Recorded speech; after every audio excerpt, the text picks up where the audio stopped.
Hi everybody. Right, 5 minutes early tonight, so we're gonna waffle until 2000 hours. That's okay with you? Can everybody hear me and see me okay? Hopefully it's all good.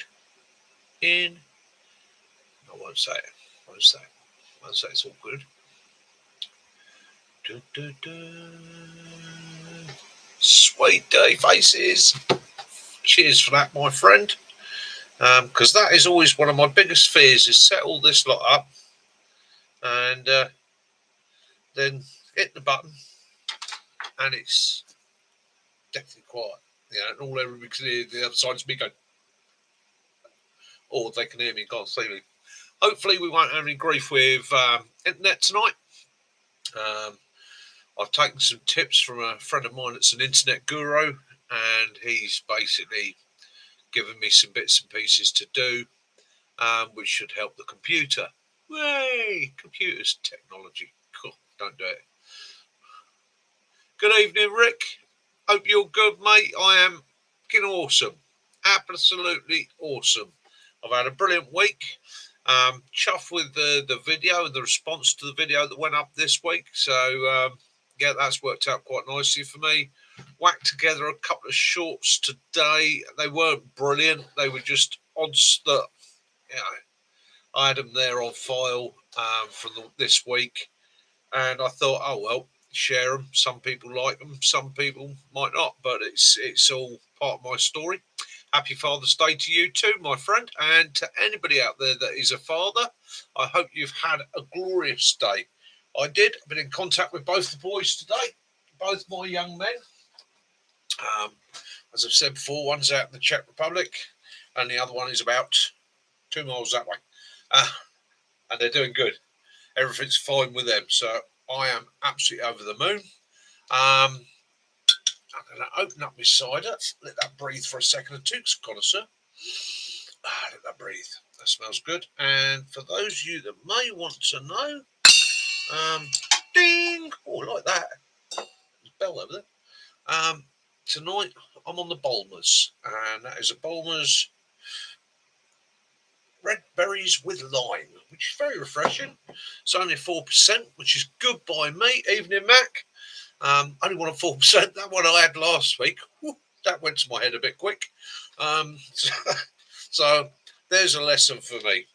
All right, 7% cider goes straight to the noggin. Don't bother with that. Stick with something a bit easier and a bit more sensible. Yeah. So we had a great night, me and Mac. We sat, we chatted, and it's one of those things, isn't it? Been out in the woods, or just chilling, relaxing, not worrying about politics, not worrying about who's hearing. The only people out there to hear me are Mac Natter and a couple of badgers or the odd fox, and they're not really interested in what we got to say. And again, in this world today where you have to be so careful what you say, how you say it, there's always somebody that's going to be offended. And I don't really want to offend anybody, but I hate if I do. Never intentional. Lee, hello, mate. How you doing? Hope you're all good. Yes. It's 1959. So where was I going to go with it tonight? Yeah, dangers. We'll get into that in a bit.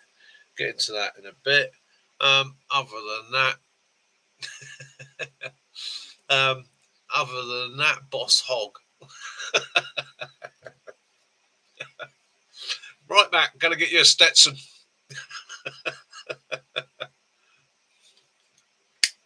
I'm going to light my cigar. Oh, do you know what? I look forward to that every week. It's something that takes me back to my childhood. Not that I was smoking cigars as a kid, but my father would smoke cigars. And it's one of those smells, I suppose, takes me back to sitting in a Bedford HA van, which some of you remember, some of you won't. Basic postman pack van. Going up to the workshop to do bits and pieces. Yeah, it always takes me back to that. For me, it's quite a relaxing and a calming thing. And yeah, I know it's not good for you. So my usual comment is, any of you kiddies out there, stay away from these things. Once you're hooked, and they won't do you any good whatsoever. You'll end up looking like me, which is not something I wish on anybody. So here we go. Cheers to all those fathers out there.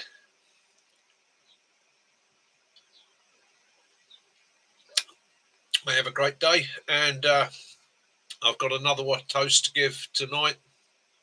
And yeah, bloody one of the stupidest things in the world, isn't it? Crying over planes. So me and Mac were hoping to see the C-130s on their last flight over the UK. Wonderful aircraft, Fat Albert. It's the Herc.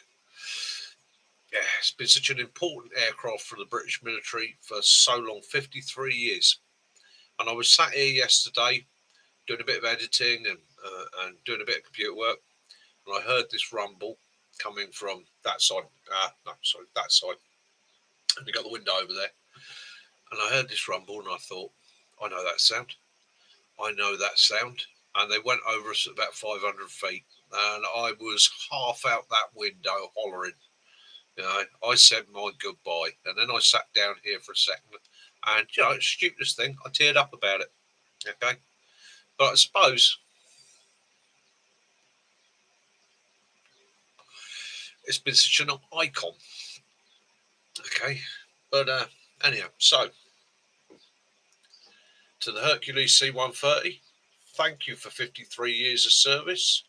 Thank you for all the hard work that you've done. You've served us well. Wherever you end up, may your flights be plentiful, peaceful, and joyful. There we go. That's that done. Okie dokie. Right. Well, whilst people are joining us and the rest of it, yeah, true, Matt. True. But hey, you and I both know the truth. It's what can you say? Every time something changes, right? Whether it be the boss at work, whether it be an MOD commander, whether it be a new councillor or a mayor or department head or whatever it is, don't they all walk straight in and say,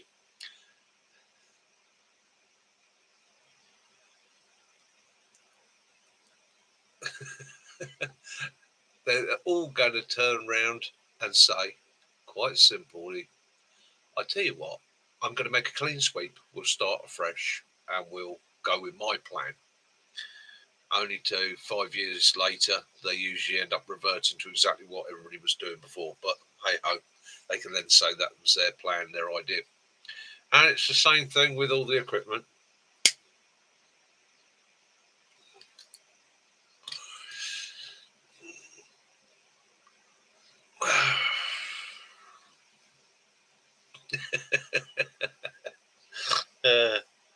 Right, so I'm going to let you all chat amongst yourself. I'm going to read the next paragraph in my manual, my handwritten Mickey manual of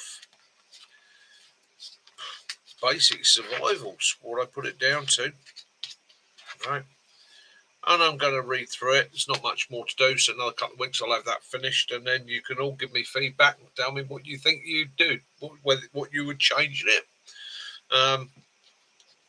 and how you would alter it. So we're on to the next section. So we've done so far, we've covered knowledge, kit, shelter, navigation, planning, water.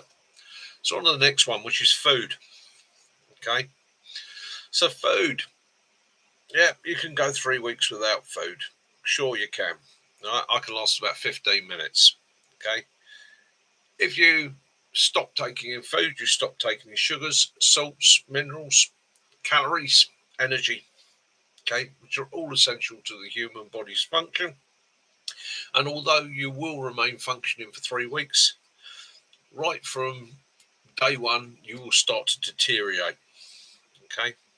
The average person at rest will use 70 calories per hour just to breathe and run their basic metabolic rate or metabolism. There you go, got it out. Blood circulation, etc. Yeah. Doing basic exertive activities such as standing up, sitting down, lighting a fire will add another 45 calories per hour. So in a day, taking it easy, you require around 2,000 calories. Major activity can burn up to 3,500 to 4,000 calories per day. Remember, do not squander your energy. Yeah, keep calm, relax. Food is scarce.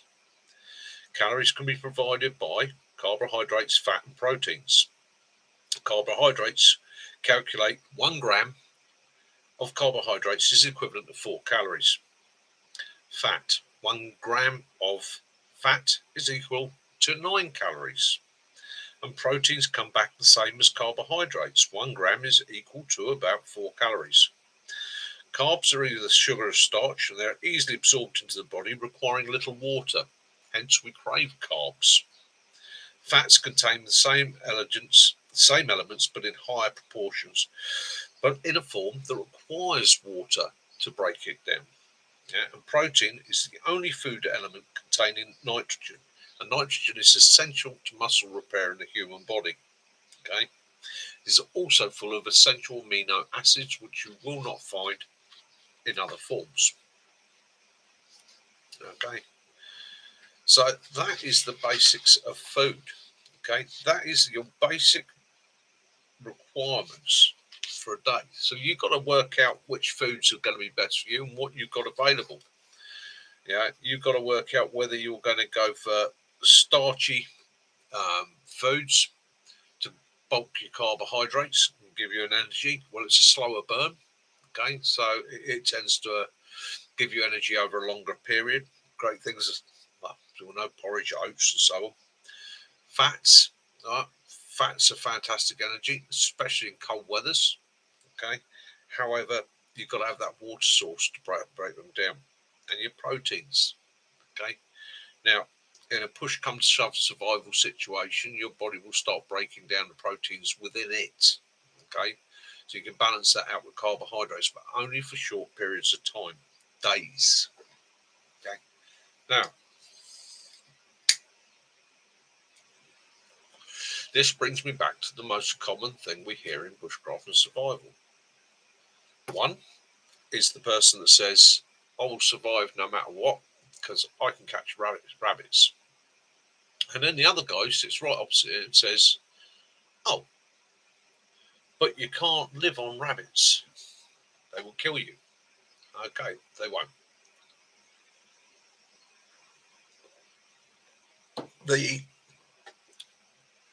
Any game, any protein-rich diet will eventually kill you.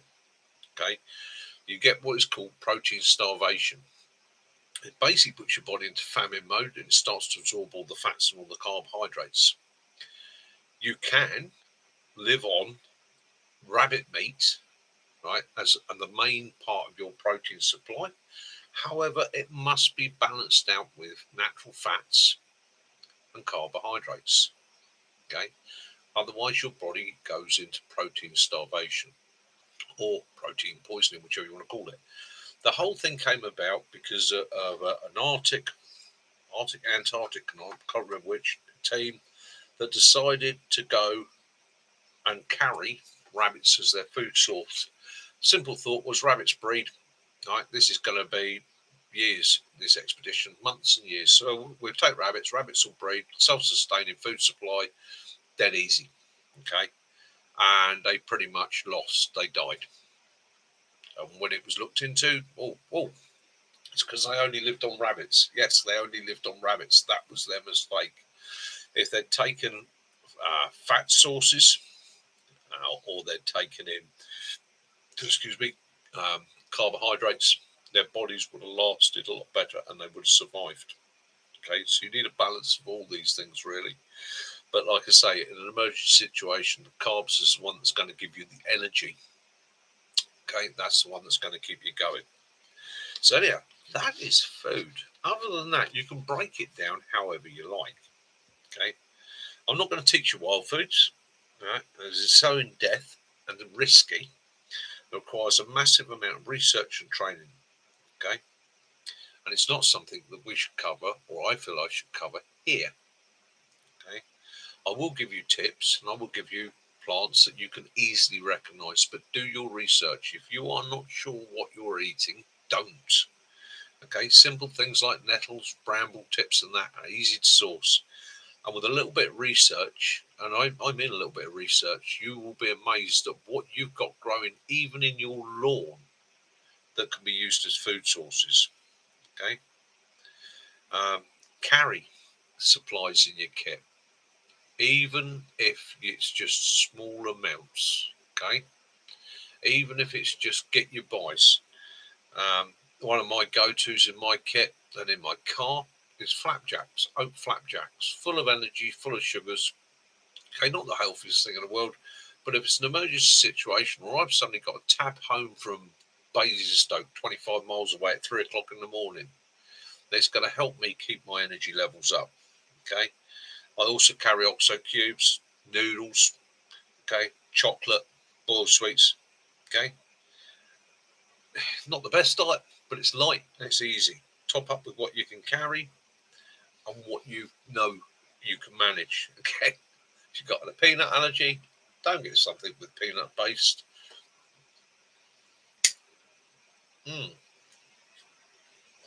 Which carries me to the final chapters in my training manual: research and preparation. So, environments. Yeah. So you're off on your ordinary day out. You would check the weather.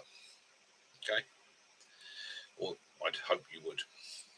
Okay. Other things that you need to consider in that situation or when planning your expedition, your trip, your journey is the terrain. Okay, and how that terrain can be affected by the weather. If you're going up onto the Welsh Hills, especially in winter, you want to know wind direction. Okay, once you know the wind direction, you've got a fair idea of what weather's coming in, whether it's going to be wet, whether it's going to be freezing. You can then plan for those conditions and always remember conditions will change and can change rapidly. Okay, carry the right kit for those conditions and also kit that's appropriate to what you're intending to do. Okay, make sure your kit is sorted for that environment. Check your maps, make sure they're up to date. Okay, look through your maps, do your research on your maps, work your route out. Look for entrance, re-entrance, climbs, how steep it is. Is there a wetland area? Is there a lowland area? Am I going to have to cross a river? That river in the summer, the last time you saw it might have only been a foot deep, travelling at a lazy 2 to 3 mile an hour. Now we've had a bit of rainfall 15 miles upstream. That river's now 10 feet deep, travelling at 20 mile an hour. You're screwed. Okay, that can be a major detour. Take it from me, I've had to do it. Okay, so look into things on your maps, learn to read your maps and learn to look at things like descents, okay, and climbs. They're all shown on a map, on an OS map. They're all there, you can read them. Okay? Always travel with a botanist if you can. Take one with you.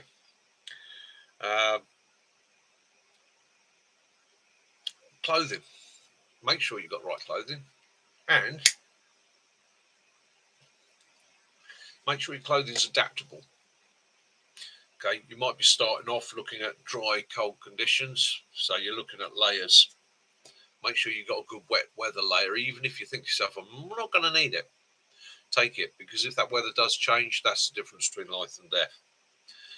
We've just gone through 30-degree heat. Me and Mac, we're up in the woods. We know it's 30 degrees. We know the evenings are going to be extremely hot and muggy as well.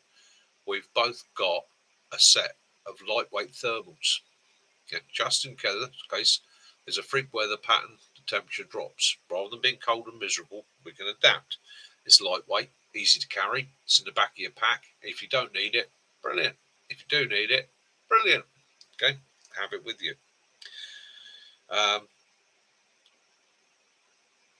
Another one that people don't often think about, especially in the UK, avalanche risk. Okay, especially if you're up in the Scottish Highlands and that in the winter. Yeah, find out if there are risk areas for avalanche, and find out where the shelters are. There's often in areas where you have your high risk of avalanche in winter, there will be avalanche shelters. So find out where they are. They also make a good bothy for an overnight stay. Local emergency services, how to contact them. Yeah, have I got a phone signal where I'm going to be, or is it in a dead spot? What is the number for the local emergency services if you're going abroad? How do I contact mountain rescue? Okay, you don't always want to be going through a system of phoning the mate to get your mate to phone somebody else, to get somebody else to phone somebody else. If you've got a direct contact, it's always worth it. And the other thing that's always worth doing, especially going into mountainous areas, contact the local mountain rescue team beforehand, a couple of weeks beforehand, just a phone call. Hey guys, we're looking at going up to so and so at such and such date. I know what the conditions are like down here at the moment. What the conditions are like up there? Are there any suggestions? Should we take this route? Should we take that route? They've got all that information there, and they're not going to lie to you. They might turn around to you and say, "Yeah, it's sweet, go up this route," or they might turn around and say, "No, sorry, that route's impossible. Now you'll need to take an alternative route, or don't go up. The weather conditions for that period not safe to do. We wouldn't come up and get you." So it's always worth speaking to those people. Okay, and if you can then gain a contact number for one of them, because they're all volunteers, do it. Okay, worth having in your pocket. Just give them a ring when you go up there. Go, hello, mate. I know you're the mountain rescue guys. I phoned you a couple of weeks ago. Just to let you know, yeah, we're going to do that route that you advised. We're setting off today about 7:00. It's two of us. He'll log that. He will log that, and he'll appreciate it.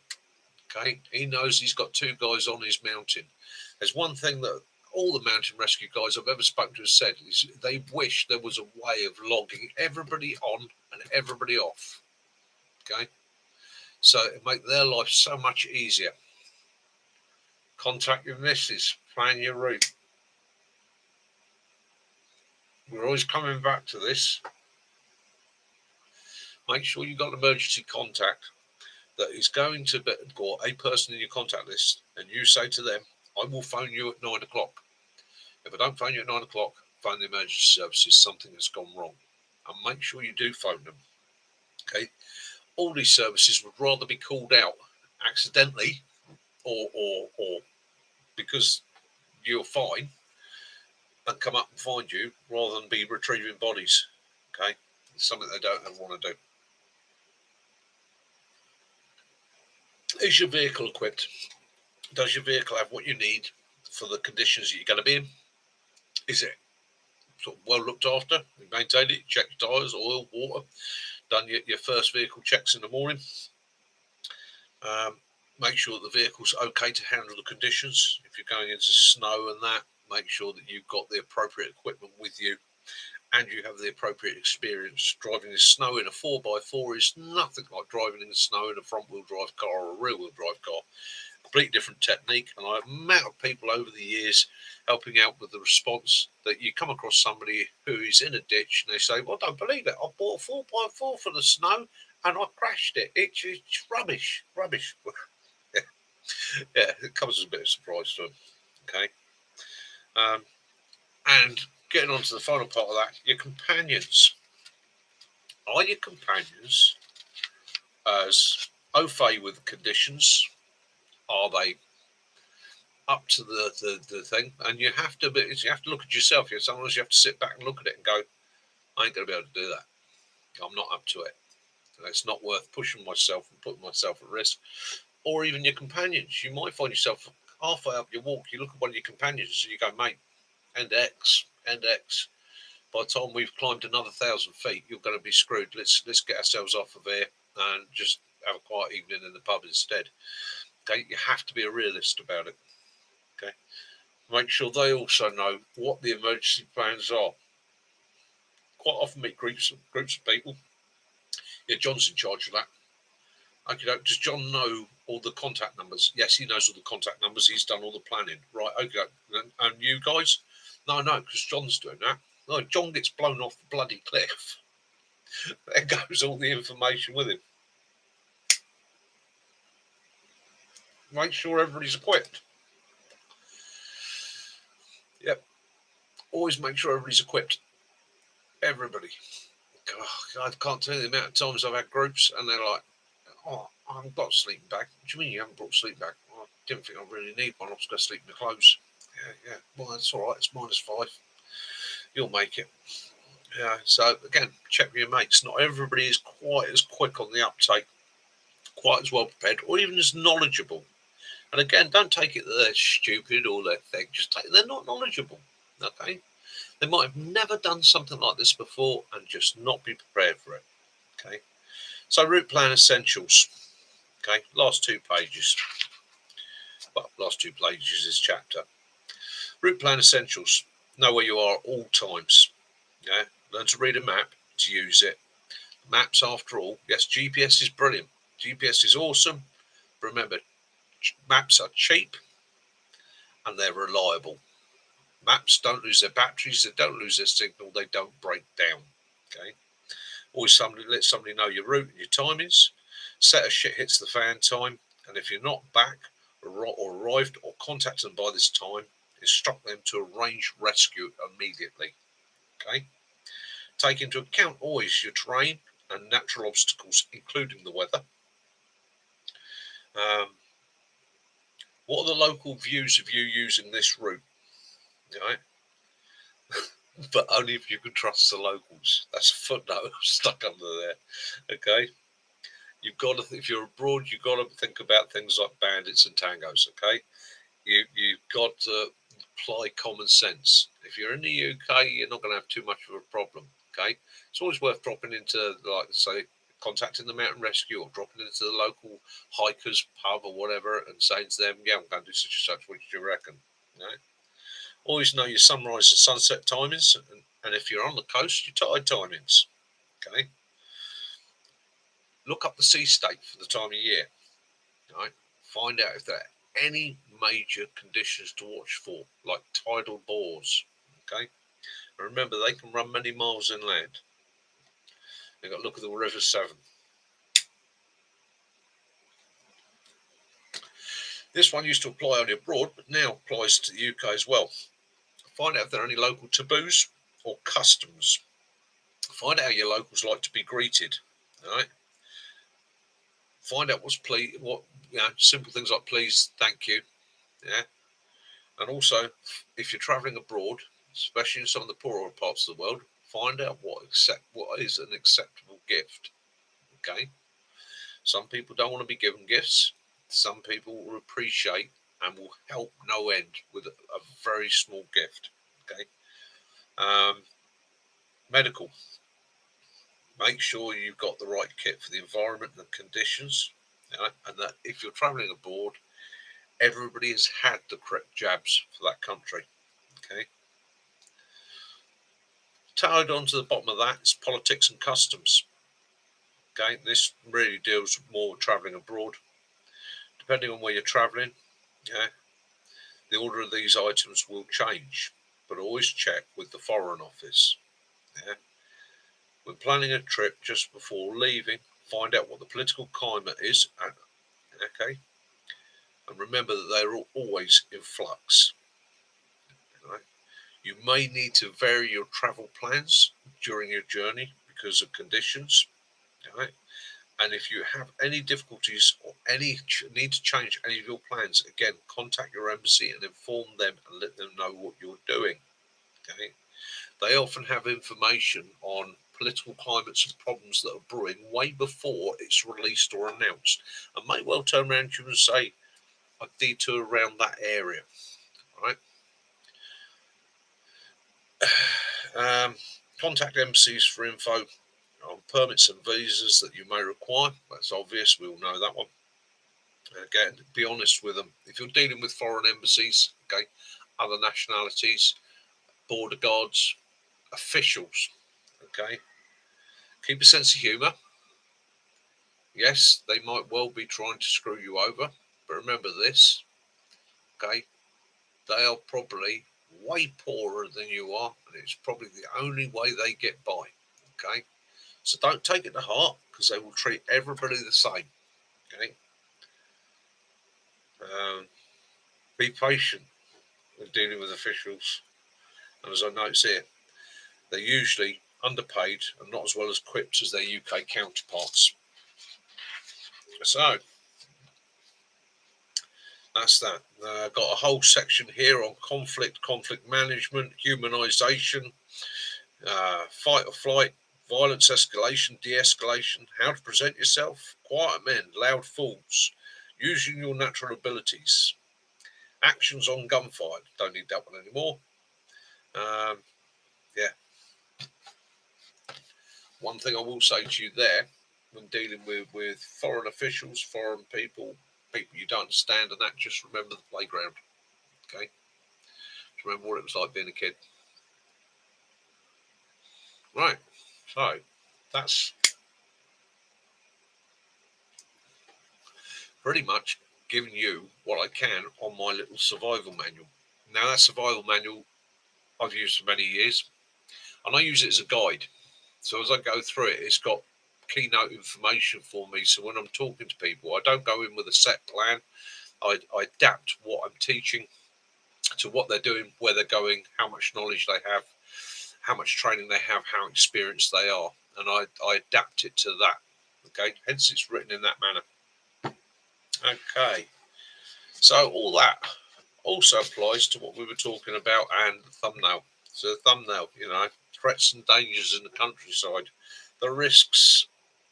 And again, I don't want to be somebody that sounds like I'm constantly sort of shouting, it's dangerous, you're going to die, you're going to hurt yourself. I'm not. Okay. However, the risks are there. And so by chatting about them and not trying to scaremonger, but just trying to give people some little things where yeah, maybe, yeah, think about it, And firstly, one thing I've got to reiterate here and now, because it sounds, I have had somebody say to me, oh, you're anti-wild camping, you're anti the freedom of just going where you want. No, I'm not. Okay. I am definitely 100% not anti-wild camping. Done plenty of it myself. However, I apply some basic common sense rules and knowledge to that based on my experiences in life. Being around farming, being around the military, being around forestry. Okay. I have friends that are gamekeepers, and I've been in and out the countryside my entire life. And these are just some of the things I apply to it as I go along. So it's firstly, let's get the biggest bugbear out of the way, the Crow Act of 2000. Right. Access to open country. So basically, the Crow Act says you have access to open country, mountain, moor, heath, and down. Okay? You do. Don't have access to private land. Okay? You have a recognised right to roam over what is considered to be wild country in the UK, right, and common land. Right? However, there are rules to that. You are not allowed to camp. So you camp. Okay. What you are allowed to do, you're allowed to walk, sightsee, birdwatch, climb, and run. Oh yeah, that's a daft, isn't it? Climbers. Okie doke. You're not allowed to camp, but you're going to go in with a bloody great rucksack, climb up a cliff, and probably get stuck on it for days on end. So you can go climbing. If you're mountaineering, how many times have you been up in the mountains and you're up there for days, but it's climbing, not camping? Well, there's a twist on that. Right? Simple rules. And this is law. Okay? It's not always obeyed, it's not always enforced, but it's law.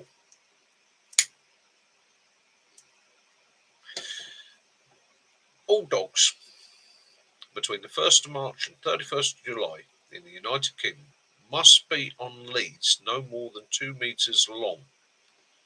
Nesting bird season. That's all that's about. It's nesting bird season. And any good country person understands that and either make sure that they've got extremely good recall with their dog or their dog is under control. Okay? With the exception of coastal margins. Okay? And by law in the UK, at all times around any livestock, it's not just sheep. It can be cattle, it can be pigs, it can be chickens, it can be pheasants. It's livestock, any livestock.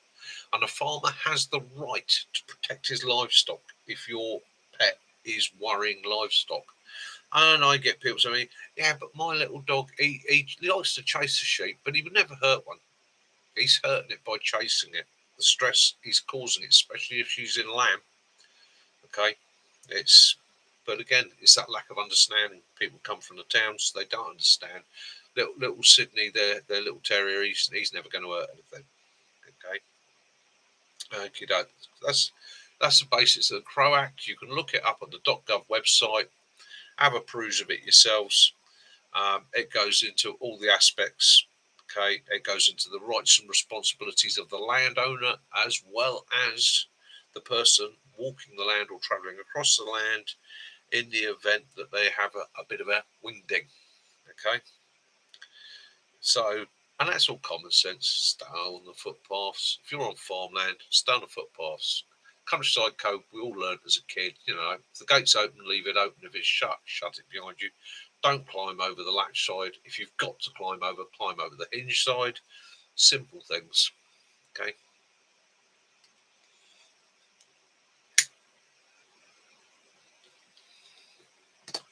So, wild campers, what I would like to say to them, go and enjoy your wild camping first of all.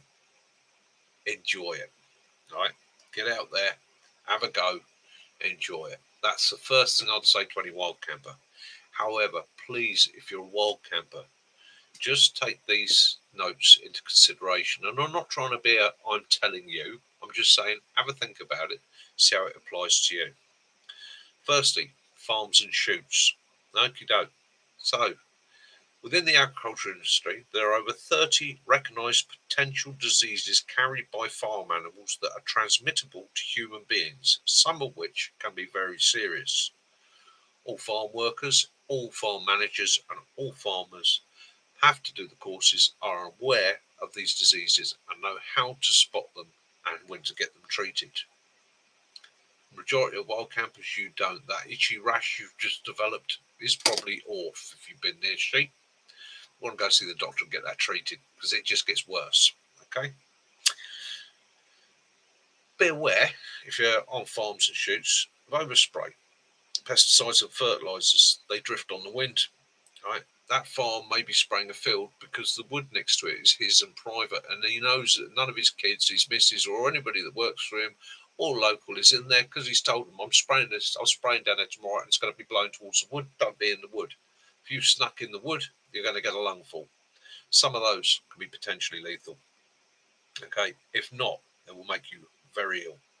Okay, so again, just be aware of that. If you see a tractor upwind of you and he's got them booms out and there's clouds coming off it, right, it's time to DD. Get your bum in gear, get out of it. You don't want a lungful of that. And it's no good standing at the edge of his private woods going, stop, I'm in here, right? Because you're not supposed to be there. Shoots. And I was quite surprised about this. I was reading into it and I'm always hearing about trespass being civil. Okay, so the law's recently changed on some of that. Okay, and you can look this up on the .gov website as well.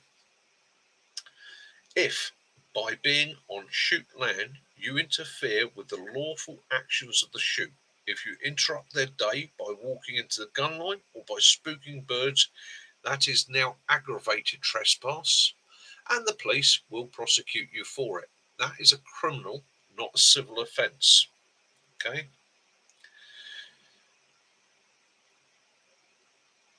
It's so for all those that go, yeah, I'm going to go disrupt the shoot or the local pheasant pens and all the rest of it. It's now aggravated trespass. That's criminal. Yeah, we used to stand there and look at us and go, yeah, there's nothing you can do, mate. It's civil. You can't afford to sue me. No, it's criminal now. So yeah. So that's shoots, and obviously it shoots. If they're shooting towards a tree line, i.e. the birds are being flown out of that tree line and they're shooting towards it, and you're bashing up on it, don't come whinging and moaning because you get peppered with shot. Okay? The best advice to you in that situation is head towards the beaters and get your ass out there. Forestry work.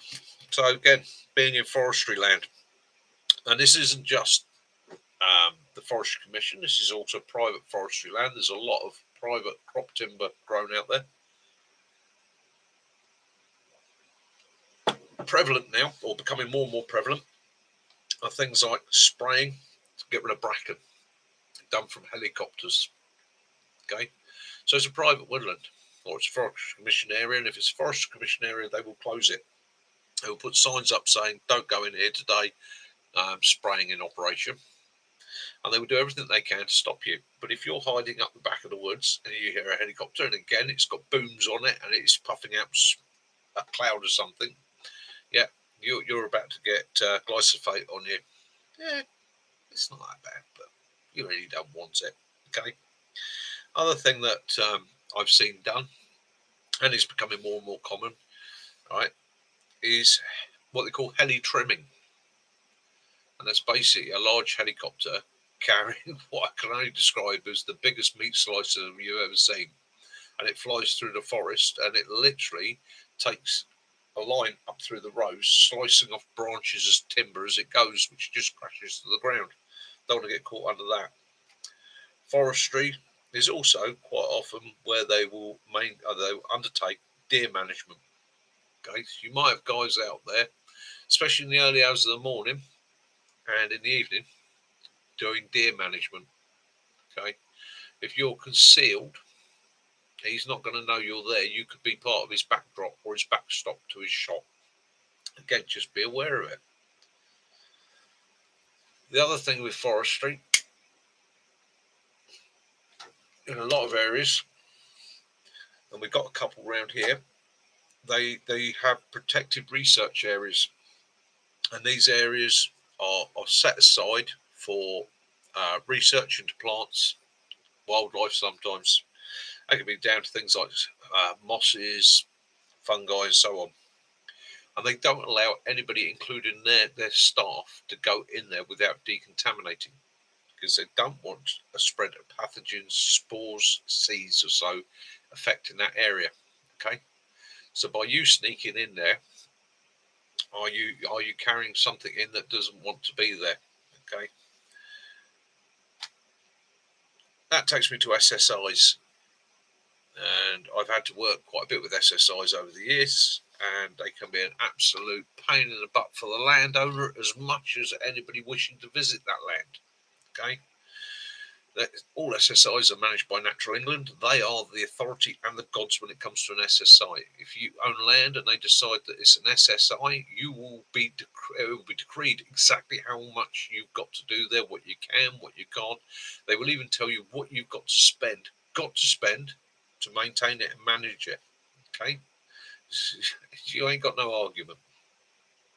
Okay, so there's 4,100 acres of SSI in the UK. Okay, 8% land area. Okay, or was that 41,000? Got to be 41,000. Sorry. Okay. The reason it's an SSI is because Natural England has deemed, and this is pretty much verbatim from their own pamphlet, has deemed that this land has wildlife, stroke geology, or a land form that must be protected.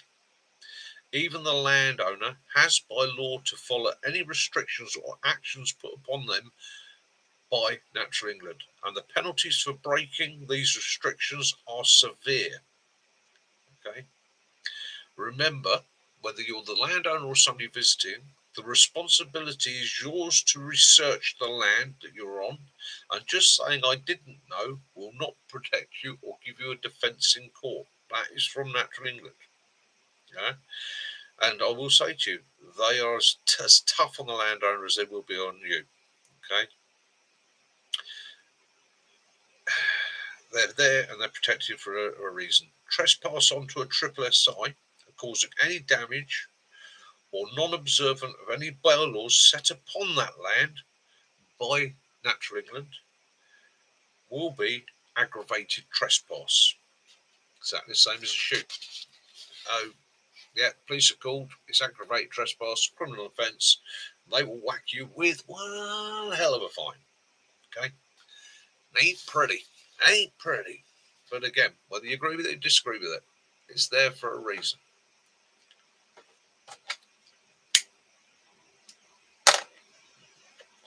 Right, now into my world.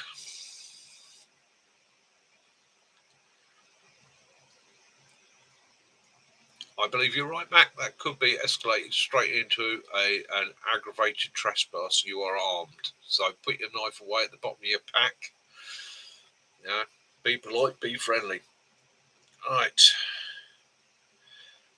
MOD, public access to military land. Okie doke. There is a bloody good video on YouTube. Go and have a look at it. It's called Respect the Range. It's put up by Forces TV. It's a really good video. I was chuffed to see it, and in actual fact, chuffed to see a couple of my old muckers on it. Anyhow, military land. This is covered by military bylaws. Yeah. Anywhere you go on military land, you will find the military bylaws. More often than not, out of date signage. Okay, but those are the bylaws. You can contact and check public access, the rules, the regulations, and the firing times at gov.uk MOD public access. Okay, and that's for any training area in the United Kingdom. They will tell you whether it's active, whether it can be visited, if it's a closed area, and there are closed areas in the UK where you are not allowed to go at any time. There's a couple of them that actually open up purely and simply over, I think it's Christmas, and I think one of those is the Bridge Ranges. Okay, that opens up over Christmas. Fascinating walk around if you ever want to go up there. And the bylaws also apply to military personnel as much as it does to civilian personnel. Okay. Yeah, basically, if you read the signage and obey it, you're not going to be in too much trouble. If the sign says keep out, stay out, keep out, stay out. If it says don't go in when the red flags are displayed, don't go in when the red flags are displayed. Any of us ex-military guys know exactly why that is. And I still used to have to argue with people on a daily basis. But I'm only going over there. Surely that's safe. No, the flag's up, the fence is here. It's for a reason. Bear in mind, on a lot of MOD sites as well, there are also triple SIs. Okay, so it becomes a nightmare. Stay on the public paths and routes. Do not touch, this is obvious, isn't it? Do not touch or interfere with any item you find, even if you are ex-services and you know what it is. Leave it alone. That kit and equipment can change with time. And please note where it is and report it. You can report it to pretty much any MO, or all MOD regions now have a contact room, right? Or a control room. If you go onto the website gov.uk MOD public access, look through, you'll find the control room number. If you contact that control room covers that area, and you can phone them up and literally go, I've just found a hand grenade on a path, such and such. If you can give them a grid, give them a grid. If you can give them what 3 words, give them what 3 words. If you can just describe where it is, right, they'll appreciate it. However, also bear in mind that quite often that military kit or that thing you found is actually part of an exercise. I've placed what looked like bombs out in the middle of nowhere, and as part of the exercise, it's an IED. It was set up for them to come through. Okay. And the next thing you know, you've got some dog walking towards you carrying it. And yes, I have had somebody walk up to me holding an extremely rusty, extremely ancient grenade that hadn't gone off, that they found on a training area circa Second World War, who walked up to me and said, I found this, I thought I'd better hand it in. Okay. Well, I just stepped back 10 feet, asked them to put it down carefully, you know. just I don't know how often people do stupid things, but it happens. Okay. I was bloody scared in all my life. And again, yeah, if you're ex-services and you see something, you think, that ain't bloody right. Okay. It might be that it is part of an exercise. There, you could well be. There could be a dozen guys sat behind you, sitting there laughing their asses off. Okay, he's looking a bit twitchy. Should we tell him? Okay, leave it alone. And as I say, every region has a control room. Look for the number and use it. Okay, that's MOD. Okay, and all these things come back to a bit of research. Just lastly, to throw into your wild camping. Okay, plants and wildlife, hazards, and other things to be aware of. Okie doke. As you saw on my video this week, deadfall, wasps, bees, ants, stingy, bitey, nasty things in the ground. Have a good look round for them. Clear the debris around from where you're putting your camp. Okay. Be aware of animal paths. Do not camp on animal paths. If you see an animal trail, don't. Well, that's a nice little clearing there. There's a nice little clear bit. I can bash her up there. Don't. That's a wildlife path. Move off of it. Okay. That wildlife probably use that route every single night to go to water or to go to a food source. By you sticking your ugly mug in the middle of it, okay, you're disrupting their natural patterns. You've got to share that environment with that wildlife. Right? And as much as it sounds silly, ain't fair on them. You sitting your ass in the middle of their route to water. Okay? So, again, please don't stop on animal paths. Okay? Plants, both toxic and irritant. Okay? Be aware of them. If you don't know what plants in the British Isles are dangerous, get yourselves a Collins gem. Okay? There are Collins gems on wild plants for the United Kingdom there, and they're all clearly labelled what is dangerous and what isn't.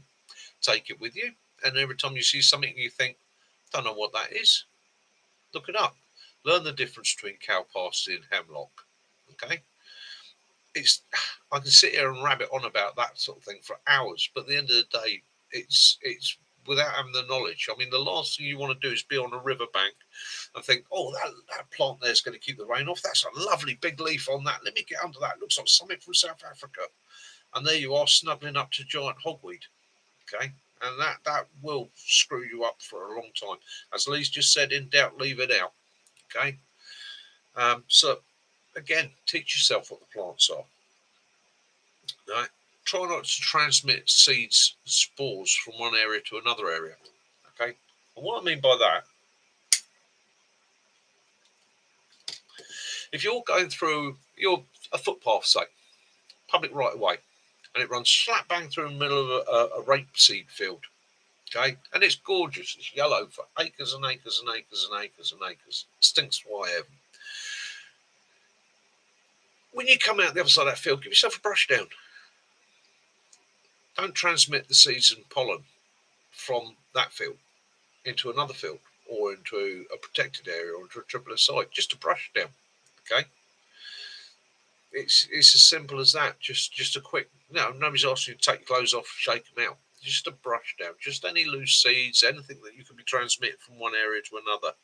This is how some of the invasive species in the UK are transmitted. And again, by having your Collins gem, you might well spot some of these invasive species.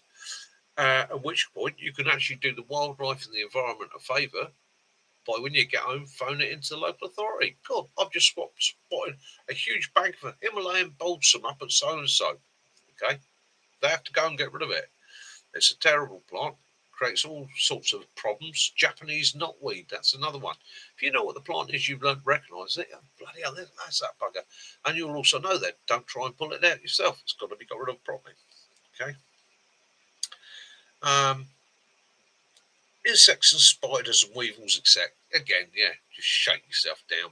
Just try not to carry them about with you. Right? Because bear in mind that some of these weevils and that can decimate sensitive areas. Okay? Fences and gates, again, be sensible about it. Okay? If you've ever had to go, if you have to go over a fence, go over one of the main posts. Don't go over an intermediate post. Go over a main post and use the post to support your body weight, not the fence. Don't damage the fence. Gates, again, if you've got to go over a gate, go over the hinge side of the gate. Okay? And animals. Okay, though. Cows, sheep, pigs, Like I say, they all transmit illnesses to people if you don't know what you're doing. Okay, they can all be a threat to people, even sheep. Okay, uh, sheep will run from a dog. Yeah, there used to be a thing in the old days where a shepherd would take a dog that was aggressive towards sheep and chuck it in with a ewe and a lamb and let that ewe beat the crap out of the dog. That dog will never chase sheep ever again. Okay, because when she's got a lamb with her, she is so protective. And yeah, they can be aggressive towards people. Cattle, yeah, we all hear about it in the news all the time. So and so's been crushed to death by cows. Invariably, it's a little old lady with her little Pomeranian, and she picked the dog up. Don't ever pick your dog up. If the cattle charge you, you've got a dog with you, let your dog go. It's the dog they're after, not necessarily you. And the dog will avoid the cattle. It can move quicker than you can. It will get out of their way. Its natural instinct is to do one. Yeah? Best bet is to follow the dog. Okay, picking your dog up in those sort of situations is just going to get you both killed. Okay. Now, coming off of that, get to know your area. Okay. Getting permissions. Okay. It's not easy. Okay. I've over the years I've got myself permission for shooting. I've got myself permission for fishing. I've got myself permission for camping. And how do I do that? Get known in your area. If you can get known and trusted by one landowner, word spreads that you're okay. You're a decent guy. Okay? It ain't easy to do. It takes talking to them, sometimes agreeing with things that you might not necessarily agree with. It takes a level of understanding. It takes commitment. Um, Sometimes it takes a small fee. Okay? Um, until you get known. You're asking somebody, and if you put yourself in a farmer or a landowner's permission, if somebody turned up at your house tomorrow and said, "Tell you what, mate, can I put a tent up the bottom of your garden and set fire in your hedge?" Okay, you're going to say no. So you build up trust with these people. I usually offer labour in return for permission. Anywhere I can help out in the harvesting, right? Even if it's just a bit of physical manual labour, helping with repairing fences. Okay, simple things like that. If you offer something, they're more likely to listen to you and give you a chance. That gives you a chance to get to know them and for them to get to know you, and it gives you an in. The other thing you can do is contact your local National Farmers Union, your NFU, speak to them, and see if you can find a farmer that allows. So there are farms out there that don't advertise that are quite happy to let people camp, right, for a small fee. Okay, so you contact the NFU, have a chat to them, and try building up a relationship with your landowner. Once you've got one landowner, you will get others because, again, as I say, they speak to one another. Okay, and every single time I'm coming off the farm, I make the point of going and speaking to the owner and saying, "Thank you very much for that. I've done my filming. I had a great week, great night up there. Absolutely awesome. Everything's looking good up there, by the way. I've seen the deer up there and plants. Have a friendly chat, have a natter. You know, you might see that they're harvesting hay. How you get on with the hay harvest? You know, even if you know nothing about the hay harvest, ask the question. Be polite, be friendly, be engaging, right? And you'd be surprised how often they'll turn around to you, like with the shooting. Oh, I tell you what, old John over at so and so was asking if I knew somebody to do rabbits. He said, "You're interested, in you? I'll give you your number if you want." You know, that's how it spreads. And it's the same thing with the camping thing. "Oh, I can't let you use the woods now because we've got the shoot coming in, but I've spoken to Davey down the road. He's quite happy for you to use." So do that with it. Get in with them, become part of the countryside. Okay? Gamekeepers. Respect gamekeepers. It's a bloody hard job, that is. And yeah, people say, "Oh, it's so distrusting." Well, yeah, when your livelihood is running around on the ground and there are certain groups of people endeavouring to catch your livelihood and steal your livelihood from you, and i.e. if the numbers on the shoot drop drastically because some punch poachers have come in and killed 100-odd birds that night. When the shoot comes through and the landowner says, well, you're not a very good gatekeeper because we didn't get a lot of birds over this year. That's his livelihood done. That's his home gone quite often as well. So again, try and be a bit understanding about what they're facing. Yeah, what else can I say? Yeah, always put yourself in their shoes. Remember, farmers speak to farmers. If you get a good rep, right, doors will open to you. If you get a bad rep, they'll remain firmly shut. Right? And don't moan about just, oh, well, it's only a little bit he's got there. Small acorns. From small acorns, many things grow. Okay. And if you have a look online, there are many places now opening up to the wild camping scene. Okay. I think there's plenty of groups, movements out there that are compiling lists of farmers and farms that are happy for a small nominal fee to have you come in and camp on their land, because farmers are finding it difficult. Farmers are finding it difficult. Okay? It's a hard living. Yeah, he slips into my farmer accent. Yeah, lovely that. Yeah, that must be the way I'd be speaking. I see there. Yeah, and an offer of service. It's surprising how quickly you can be appreciated, and you're setting yourself up to become part of the community rather than an outsider. Okay, you get known, and it's a wonderful community to be part of. I spent years, or nearly all my adult life, in fact, childhood as well, in the countryside. And to an outsider, I know it can seem daunting. They can seem grumpy. They can seem moody. It's a difficult life. It's a hard life. It's a 24/7. No, farmers don't get to go on holidays. They don't get to celebrate birthdays. They still get up at the same time every morning, go out and feed the cattle, go out and check the fences, go out and do what they got to do. It's a hard, hard life. And as somebody once said to me, it's not a job. It's a lifestyle. You're either going to do it, accept it and enjoy it, or not. Okay. And these days, with basically the British farmers being screwed over after Brexit, all the promises of supporting British farming going completely out the window, doing cheap deals with other countries and nations so that we can still provide dirt cheap meat. And they come back to, well, yeah, because British farmers charge so much. Well, I'll tell you why British farmers charge so much. It's because we have some of the highest welfare standards in the world. Right? What it costs a British farmer to raise an animal to slaughter and to get it slaughtered and to get it into the food chain, right, outweighs what it costs for a farmer halfway around the world to raise the same animal, have it slaughtered, have it processed, and have it shipped all the way to the United Kingdom. Okay? So, how are we supposed to manage? The hope that most farms, be it arable, be it me, had with Brexit was that we would be producing more, and if British farms could produce more and able to sell more, it would bring the prices down.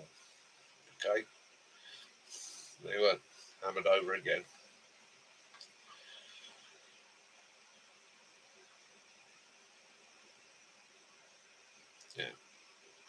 Yeah, and again, that's the other thing, isn't it? If we're out wild camping or using the woods, and you come across somebody that's misusing it, and I hate saying it, young people, I hate to point the finger at someone. So, youngsters today, youngsters today did exactly the same as youngsters in my day. However, they don't quite have the understanding because most of those youngsters come out of towns and computer environment.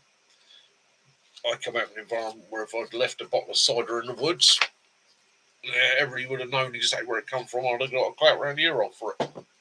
Well, I wouldn't have left it out there anyhow, because I'd have taken it back and got my 3p back on the bottle. So then again, what can you do? You're in an environment where you can't walk up to a group of kids these days and go, "Oh, you lot shouldn't really be doing it like that," because you're just going to get verbal, you're going to get abuse, and one of them will pick his mobile phone up and go, "Oh, this old man's abusing us," So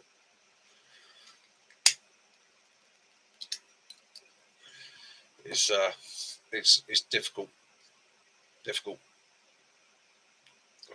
I think the best thing that I try and do is engage with them. "You're right, lads. How you doing? Having a good night? Excellent." I tell you, do us a favour. Don't have a problem with you being here. Make sure you pick everything up in the morning. Do us big one, wouldn't you? That's all you can do.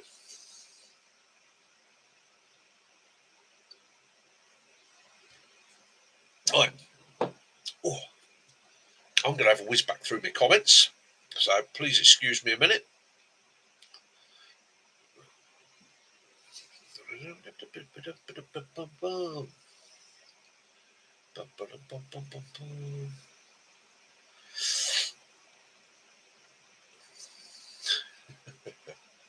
Yeah.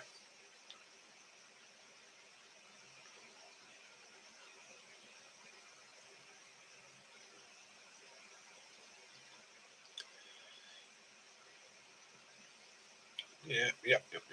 Right, Hampshire Hog Hunters. Okay, so those who haven't, pop over and have a look at it.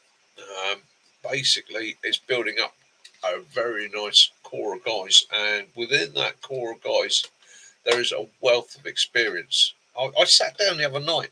Oh, it was actually we were up the woods just after we crashed out. You're laying there in your bash there, and you're looking up at the sky, listening to the of mosquitoes, and you think to yourself, "Oh, blimey, me and Max sitting up here." And I suddenly thought, "Christ, do you realise that between me and Mac, we're the same age, right? If you think of it practically, you really started learning about farming, countryside, and all the rest of it, probably from about the age of 7 or 8.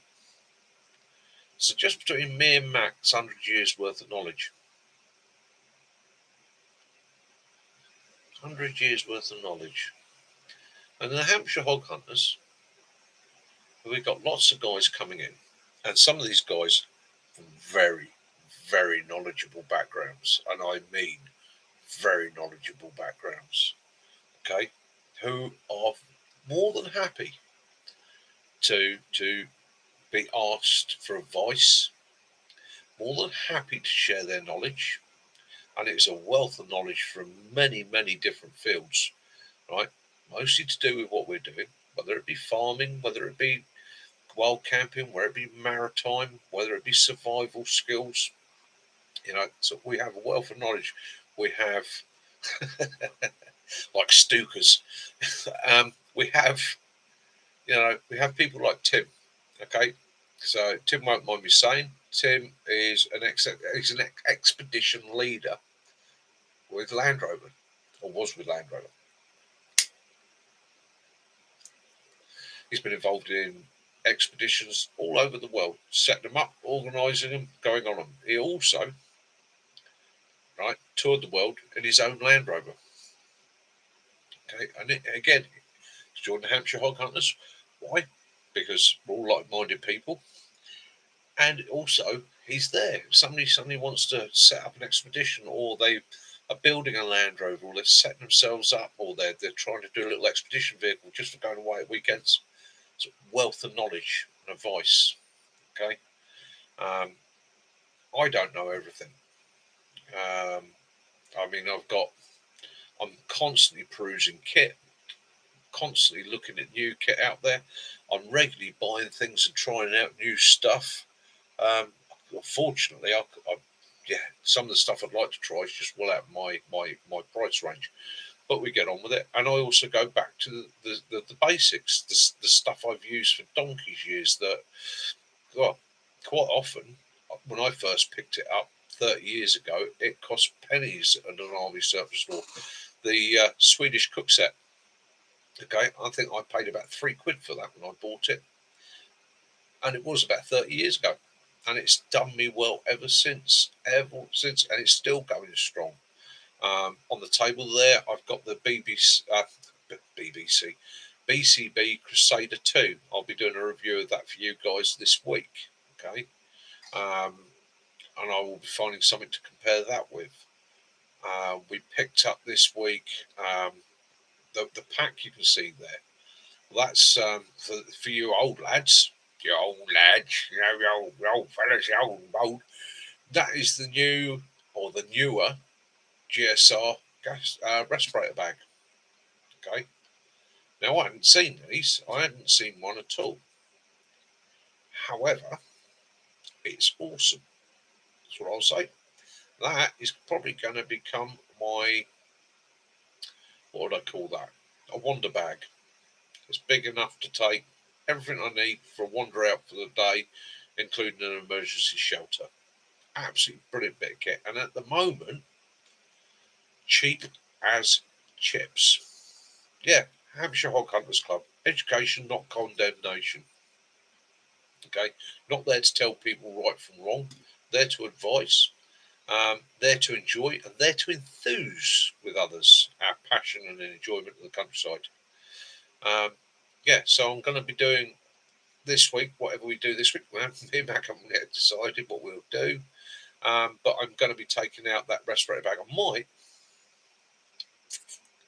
How do you fancy a walk this week, Mac? How do you fancy a walk round a training area? Might go and do that long walk training area. That's a 10k. They've just had a huge fire out there as well, so it'd be interesting to see how far that got, if you fancy it. And we will do light day pack. So that'd be just out having a bimble.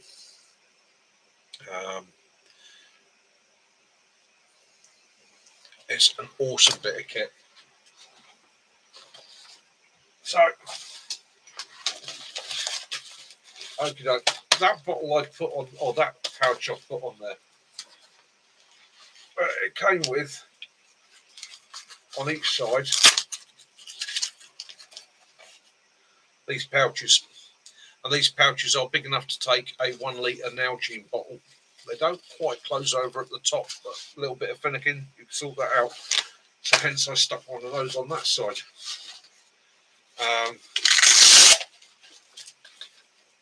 It's a big old bag, and it expands out, and it's got a couple of pockets inside it. It's nicely padded. The thing I did like about it is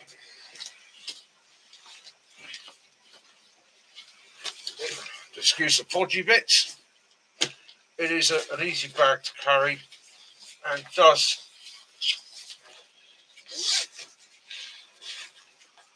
cinch down for carrying on your hip. You put it on your shoulder, and for those of you of a certain age, you can remember going to school with your bag hooked over your neck like that. Yeah, so I'm impressed with it, but I'll do a review on it this week. I'll check with Kaz what the price was. Oh yeah, Kaz has already put it up there. Right, so that bag is less than 13 quid. I know it's MTP, but I tell you what, it's an awesome bit of kit. So if you're looking for a small bag, yeah, go to the lake for a brew. Yeah. Okay, yeah, grab bags of the car, bug out bag, survivor bag. It's pretty much spot on for all that. It's a nice size. Yeah, what can I say? I'll show you more when we do get out this week.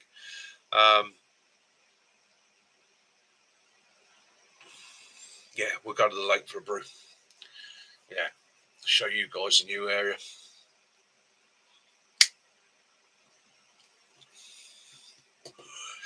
Yeah, so it was that. Oh, too.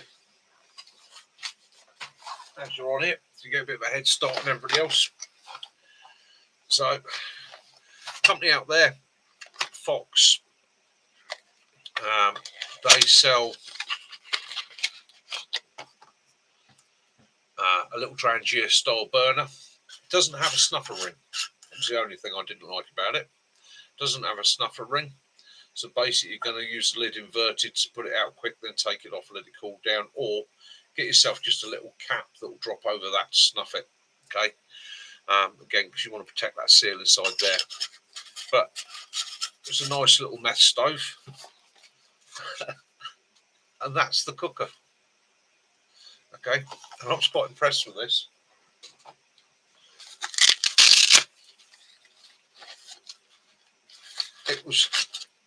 It's pretty much made as a little stainless steel standalone single cooker for the Trangier.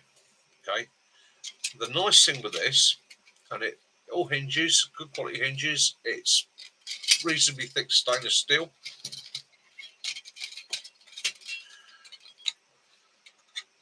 It has, it's a lot easier to do this sitting down when it's down table. So it has little slots in it. When it's closed up, supports and holds your Trangier off the ground, and then gives you somewhere to put your pot. Okay, absolutely brilliant. Also comes with a heavy duty disc with a cutout in it. I'll say cutout, a press divot in it, and that comes around, same system, and then you've got a gel burner. Okay, absolutely brilliant. I don't know if it's the same company, Mac. It's just Fox Outdoors, but everything's in German. So I take it's manufactured in Germany. It's a piece of German equipment. Okay. Hello, Dan, all the way from Prague. So that's a piece of German equipment. Again, Caroline will stick the there you go. She stuck the price up there for that. So anybody that's looking for a little meth stove, camp stove, and again, what impressed me was if you're looking for say a bug out kit, okay, it's too small to be an effective twig stove, but that, I mean, that's, I'd say 4 inches by 1/2 inch, no weight, stainless steel, absolutely brilliant. And that, well, Trangier stoves you can't go wrong with anyhow. But you could supplement that in your emergency kit with a couple of gel blocks or a pack of Esbit hexamine tablets, and there's brew facility. You know, that's small enough to pack away into even the smallest bug out or emergency kit.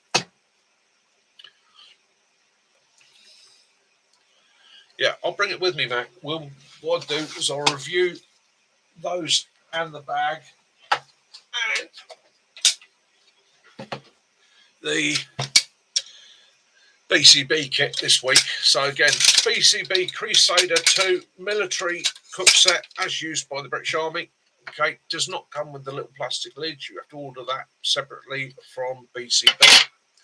Okie doke. So this kit comprises of one standard NATO cup.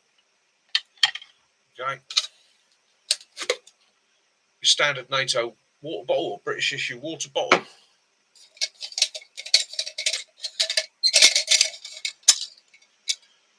One Crusader mug. Okay. And if you compare that to the American issue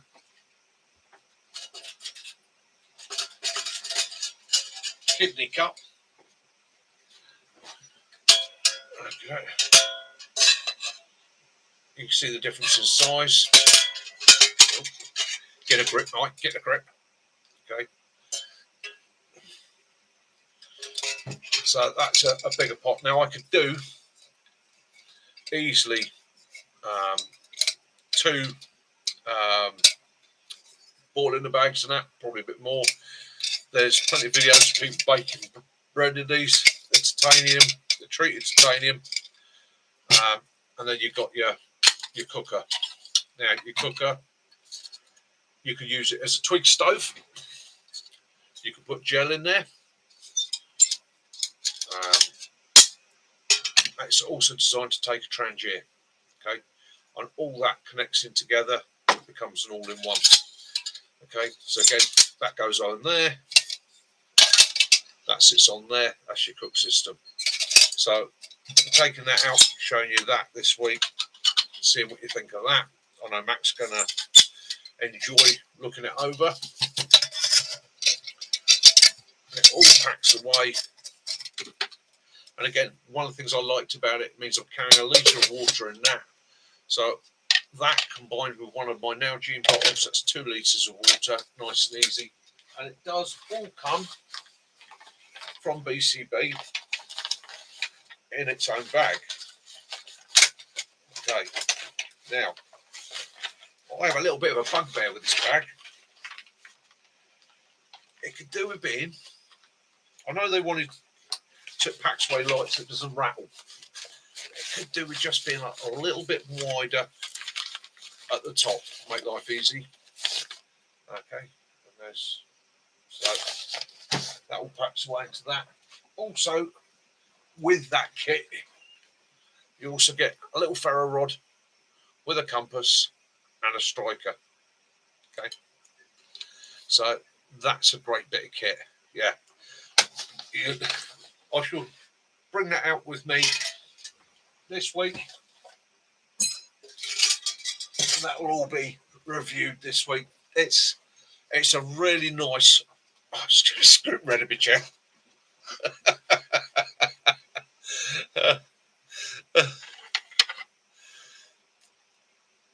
Yeah, it could. It's just that the bag's just a bit. Maybe it's me, clumsy hands, right? Bit of arthritis and that. It's just I find it's a little bit of a swine to put back in. Whereas when you take it, if they've done something similar to what they've done with the respirator bag, so the respirator bag opens at the top. That simple zip system allows it to expand out. So if you're packing that bag, you can pack it, pull that up, puts everything under tension, and away you go. If they'd done something similar on the cook set bag, it would have made life just that little bit easier. It would have made it a little bit more simple, just pack it away. Because again, these things get dirty. Okay, it doesn't matter how clever, how cautious you are. You're cooking with methylated spirit, or you use it as a wood stove, or you even use the gel with it. It's going to get some sort of sooting on it. Okay, and then that's going to make it a pain to pack away. And like I say, it's just, I don't know, that's just my little bugbear with it. They do it in camouflage for the pack. However, I decided black because most of my gear is MTP or DPM. Having that in black means it stands out a little bit as a cook set.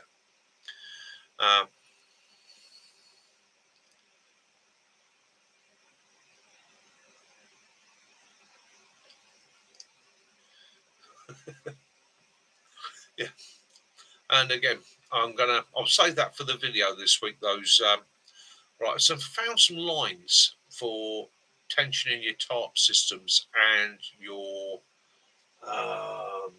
camp setup.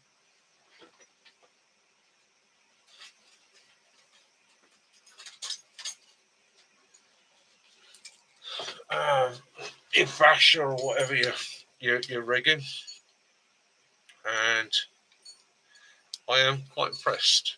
I'm not one for gimmicks, and I've spent many years tying out guy lines and ridge poles, but it's as simple as this. So this has a release button on it. So this has, trying to explain sensibly, a release button on the back here.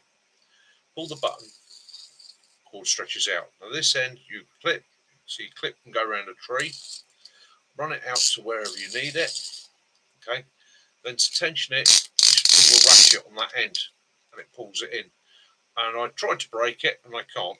It's all metal construction. There's a little bit of weight to it, not a lot, but for setting out guy lines, for setting out or putting tension on a tarp, just having one with you for putting a ridge line in, I don't think you're ever going to get a ridge line as tight, tying it off by hand as you're going to with this. It was absolutely brilliant, super effective. It even comes with a little lock tab to the other end, so if you want to run that end round a tree, you come round once, round twice, back through, and that cannot pull. Okay, so it grips it simple. When you want to undo it, done. So not maybe a nice little addition. It's a gadget. Is it essential? No. You get 4 of these for 20 quid. Again from Amazon. Yeah, you could use that for a hammock. You could use that for pretty much any shelter you wanted. Rigging up tarps if you wanted to put up a really big tarp. And the nice thing is it's fully adjustable. And on your takedown, it's just literally hit a button, slacken it off, unclip it, roll it up, put it away. Maybe it's not that bushcrafty because it's a gadget, but however, depends what you're doing, doesn't it? Once you've got your camp up, your camp's up. And again, 4 of them for 20 quid. I think of the uses, even if you want to put up a washing line in a hurry. You could clip them together as well and make an extended line. If you're buying them, if you can afford it, go with the 4. You think about it, it just gives you so much more adjustment on slinging a tarp out. Right, so there we go from that.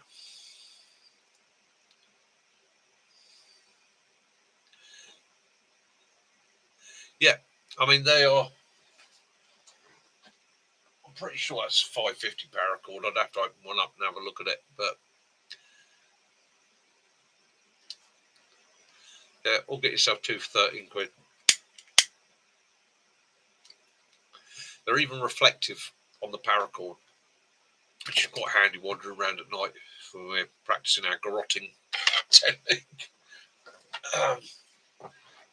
Yeah, so that's that one. So, and I got myself a trail cam. So, yeah, busy week. Picked up trail camera. I've already stuck it up on the channel. Tried it out last night. Got some footage of the foxes, so that made me chuckle. It's just a story, that one. So I've spent the last 2 months feeding the foxes. So every night before I go to bed, get a little bit of dry dog food. I sneak out my front door, and where I am, it's a figure of 8 of houses, and it's got little greens. And my neighbours, about 50 metres over to my right, there's 2 neighbours live next door to one another. Both these guys, they don't smoke indoors, so they're usually out there, normally about the time I'm going out, having a cigarette, nattering together, and they just sit back in the shadows having their fag. And I don't really know them, sort of waved occasionally and had a chat to them, but don't really sort of natter that much. Yeah. So I sat there and I put the food out last night for the fox, set the cam up, and I thought, people walk past my little gate, to see the camera, it goes. I've been well and truly peed off. So I just got up to the bedroom window, very quietly let out the bedroom window, just watching the fox. And eventually, the fox come in and grabbed its little bit, went off, and I think she's got cubs. She grabs a little bit of food, disappears, and then comes back about 5 minutes later. But at one point, she'd gone, and yeah, the name I've given him is Mangy, right? Mangy the Ginger Tom. Okay, don't know who owns him, don't know where he's from, but he's basically one of those obnoxious ginger Toms. Okay, and he come in the garden, so he's gone to the food. So I've leant out the window and I've gone, wait, piss off, and he just sat there and looked at me. And I was like, clear off. No, he's looked at me. So I went into the bathroom, got a cup of water, come out, threw a little drop of water at him, and it landed right next to him. And he just looked at me. He was like, yeah, what are you going to do? So I went back and I filled the pint cup right up. And I walked to the window and he's looking at me, and I chucked it at him. And lo and behold, Moggy ran off. Anyhow, I look over. And because of where my house is, my bedroom's in shadow. And I can see these two guys, and they're looking. They can't quite see who I am or where I am or where the noise is coming from, but they're both looking like that. And I'm chuckling away to myself. And again, I've been sneakily feeding these foxes because I want neighbours thinking, oh, you're feeding the vermin. And all of a sudden, I see one of the foxes come in, and it goes straight through this guy's fence, walks right up to him, sits down right in front of him like that. He reaches into his pocket, takes some little biscuits out, throws some biscuits on the grass, literally 2 feet in front of him. And she picked him up. She went away. And I thought, I've been sneaking around this for the last 2 bloody months, and he's feeding them as well. So I thought, oh, well. So I had a bimble over anyhow. So I said, hi. So I see you feeding the foxes. And he went, yeah. I said, yeah, I'm feeding them as well. I'm trying to get them on camera. He said, oh, you don't need to do that. He says, just sit still in your garden for 5 minutes with a little bit of food. He said, they'll come right up to you. So there's me thinking I'm Mr. Sneaky, beaky, wildlife expert extraordinaire and all the rest of it. Yeah, that'll teach me, won't it? So tonight before I go to bed, I'll be sat in the garden with a little bit of dry dog food. Make friends with the fox. And as I said before, if I was living in a rural environment and I had chickens or something out there, then I might be slightly different with the fox, but I'm not. I'm in the middle of I don't know when this was built, I think 1950s, 60s. Yeah, I think it was 1950s. It's a state. There's an overflow for London. And I'm in the middle of that. There's hundreds and hundreds and hundreds and hundreds of houses. And got the foxes. And I tell you what, they are in beautiful condition. Absolutely beautiful. Probably because every couple of houses, some bucker's feeding them. They're probably eating better than we do.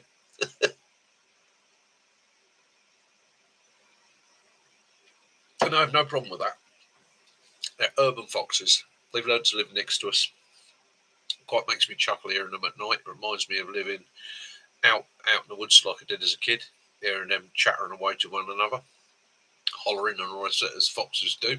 It's a wonderful sound. I know for those that are uninitiated, and I've had it myself with recruits where they've literally gone, what was that? So it's fox. So I thoroughly enjoy seeing them. My friend Martin, he's way out in the sticks, and unfortunately for him, a rescue, I think it's a rescue organisation, has taken to picking up and trapping bleeding urban foxes and running them out to where he is and releasing them in the fields around him. And he said to me, it's heartbreaking. He said, these urban foxes have no idea how to survive. He said they literally sit in the middle of the field and they're like, what do I do now? Where's the food? So that's not fair or good on them. It's not good animal management. The urban fox is now a species within its own right. It's learned to live alongside us. It's learned to manage. It's learned to scavenge. It's learned to stay out the way. Okay. Yes. If your cat's elderly, ill, in a really poor state, there is a chance it's going to get taken by the fox. However, if the fox is healthy, or if your cat's healthy, it's got nothing to worry about. I'm gonna get it on camera, but when the fox is feeding off that food, got 2 of the neighbours' cats, one of which is a tiny little black thing, stood next to it sharing the food. Okay, so if that doesn't show that the two can't live alongside one another, I don't know what does. And let's face it, cats will kill cats.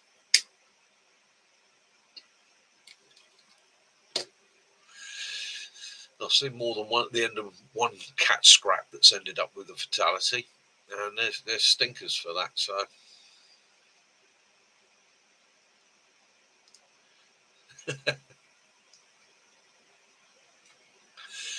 yeah, it's really good to see my lad Dan. Lad Dan's in Czech Republic, so we don't get to sort of do much face to face, but he's joined us tonight, and yeah, and again, you want to know about forestry, farming, yeah, plants. Dan's my man. Very proud of the fact that he sort of followed a bit of my interest and loves there, and he took it a lot further than I did. He's got the education to go with it. Me, we just knows it's the pink ones. Yeah, what can we say? What else can we say? We're at 1 hour and 35 minutes now. What else can we get into? We've done kit, we've done this. I think we're pretty much getting there. So what I'm going to do, just seeing your comment, Lee. Yeah, at our age, we need more gadgets. Don't we just? Don't we just? Oh, and whilst I'm thinking about it,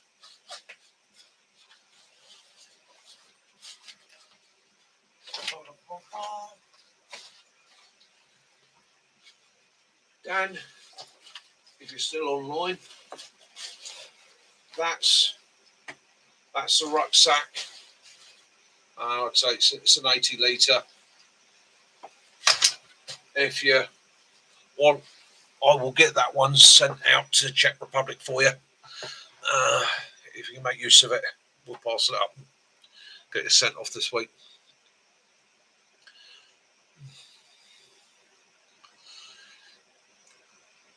Yeah, so those ratchets, that was a 70 kilogram braking strain. So that's 70 kilograms, 140, 2.2 pounds to a kilo. Yeah, right, I'll get that sent out to you, Dan. What me and your mum will do, we'll get that parceled up and sent out to you. It's a dual section bag, so you've got two sections, top section and bottom section. And the bottom section, yeah, where it divides, it's just a pull cord. So you can have it as one big bag, or you can have it as two separate sections. But I'll get that sent out to you. Make use of that and have some adventures out in the Czech Republic, and send us some pictures. If it's okay with you guys, I'll stick them up on here. Any more videos you can get of bears, great for the channel. Yeah.